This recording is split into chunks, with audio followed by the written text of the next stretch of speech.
Okay, 2 part C. We are given y is equal to x squared plus 6x plus 5. And we need to get it in standard form. And so the standard form I'm getting used to, and you need to be getting used to as well, is x squared is equal to something. Y squared is equal to something. So I want my x squareds on one side and my y's on the other. And so that is basically what I have. But I even want the x squared on the left side because that helps my brain. If that doesn't bug you, just you put it on whatever side works for you. But I'm going to get all my x squared, all my x's on the left and everybody else on the right. So I'm going to get x squared plus 6x is equal to y minus 5. So all I did was subtract 5 from both sides, and then I just decided to write my x squareds over here and my y over there. So this is what I want to start with. Now I'm going to continue with completing the square. So if I'm going to complete the square, then I'm going to be adding something to both sides, right? So what I add is b over 2 quantity squared. So the b in this case is, I hope that you're saying this with me, is 6. 6 divided by 2 is 3. So what I'm going to be adding is 3 squared to both sides. 3 squared is really 9. I'm just going to call it 9. Let's factor this. This factors into x plus 3 quantity squared is equal to y. Negative 5 plus 9 is 4. And it's done. This is x minus h squared is 4c times y minus 4. What number we have out here is 1. So let's see. The vertex is at negative 3, negative 4. 4 times c is equal to this 1, so c is 1/4. And we can graph this, no problem. Let's go ahead and graph it.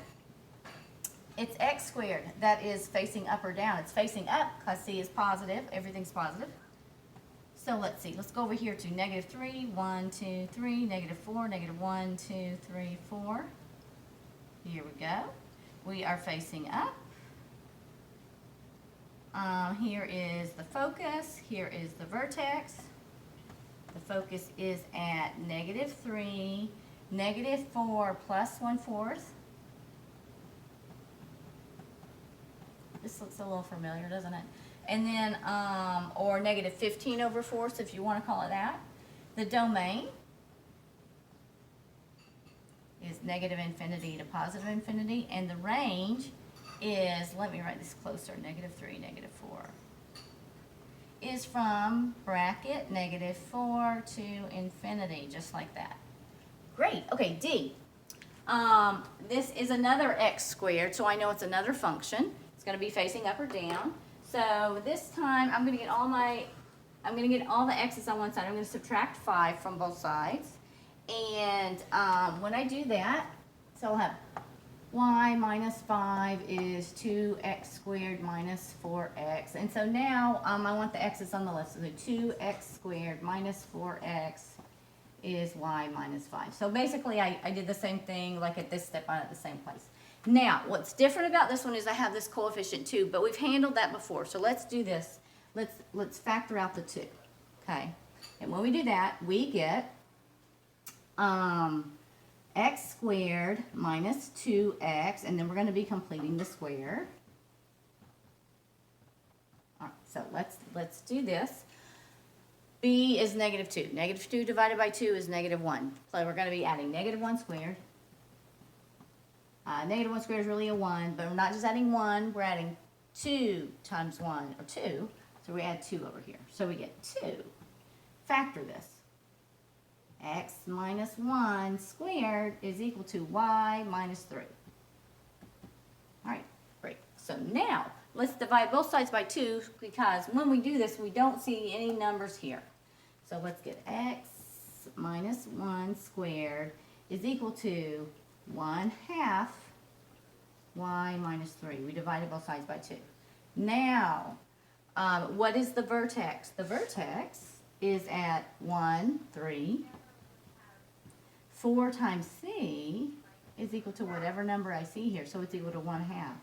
So c is equal to 1 over 8. All right, we can graph this guy. The vertex is at 1. 1, 2, 3, 1, 3, okay. It's positive, so it's going to be facing up. here's a focus, here's the vertex. The vertex is this. The focus in this case is going to be 1, 3 plus 1 over 8, or 25 over 8 if you want to write it like that. Domain and range. What's next? Domain. All reals, the domain. As far to the left as we want to go, as far to the right as we want to go. The range. It starts here and goes up. And this point is 1, 3. So it starts bracket 3 to infinity. All right, so that finished up number 2. Number 3 says find an equation for the parabola that satisfies the given conditions. So let's look at the conditions that they gave us for this. Number 3, they gave us the vertex is at the origin and it passes through a certain point and it opens to the right. Okay, so that is some good information. Let's see what we can figure out. If they tell us that the vertex is at the origin, then we know firsthand we are not dealing with these H and K formulas, we're dealing with the top ones where there's no H and K because they're 0. Okay. If it says it's opening to the right, then we know it's not a function, we know it's a y. So this is what we're going to be basing our formula off of. So let's write that down. Number 3, A, the fact that it said at the origin is what made me say this. The fact that it said it's opening to the right made me choose the y squared. So I'm going to start, y squared is 4cx. I know c will be positive because right is the positive direction for c. And then it said it passes through the point 2, negative 2 square root of 2. So what they asked me to do was come up with the formula. I know it's at the vertex is at the origin, so this is fine. The only thing I need to figure out is the value of c in order to completely write this formula. So what can I do? I can borrow this one point that they said it passes through. This is an x value and this is a y value.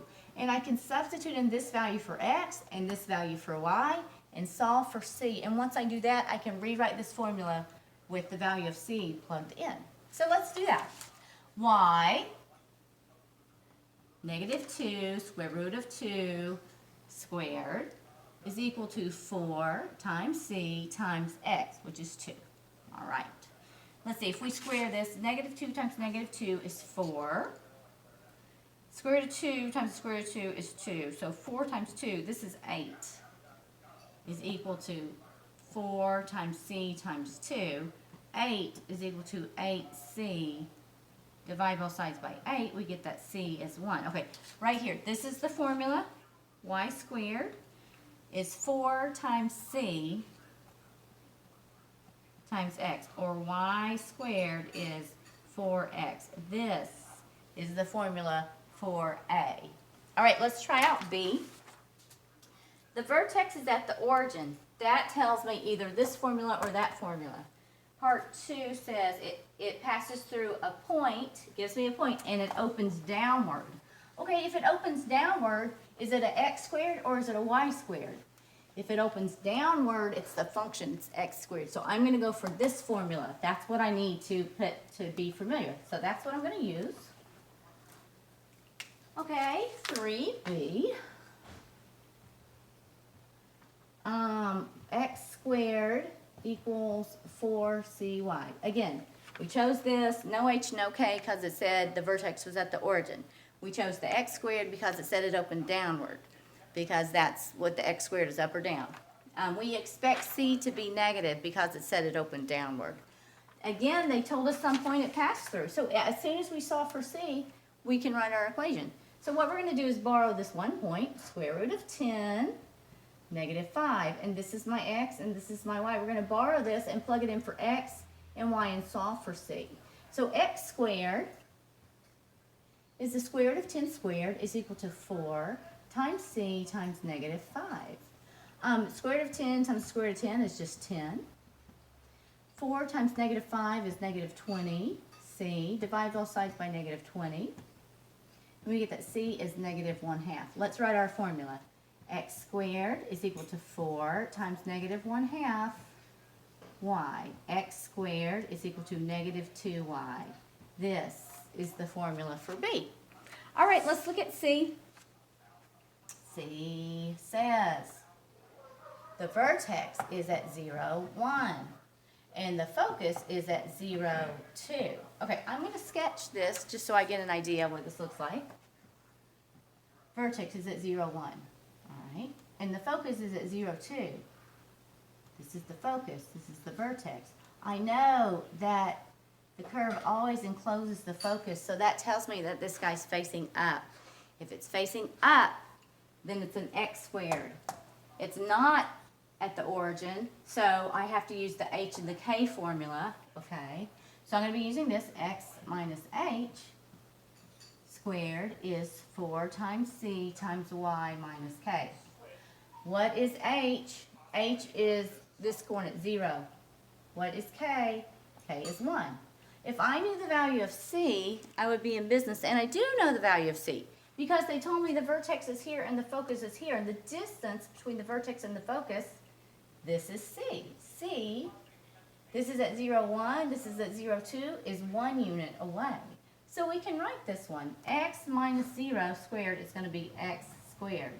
It's 4 times 1 times y minus 1. X squared is 4 times y minus 1. That is that guy's formula. Okay, let's do the last one. D, the focus is at negative 1, 3. All right, and the directrix is y is 7. Oh, they threw a directrix in there. Okay, for me to piece this together, I'm going to sketch something, and that's going to help me figure out what I need. All right. Negative 1, 3. 1, 2, 3. This is my focus. Negative 1, 3. Okay. The directrix is y is equal to 7. Uh-oh. All right, I'm going to have to make some more space.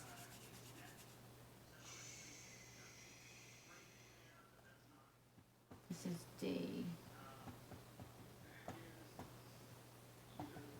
So this is 3, 4, 5, 6, 7. This is the directrix. Wait, y is 7. What we know is that, let me make some more space. Negative 1, 3 is the focus. Okay. So this is the focus and this is the directrix, and halfway in between that is going to be the vertex, because that is what I've erased it, but you can look at your sheet to see where the vertex lies.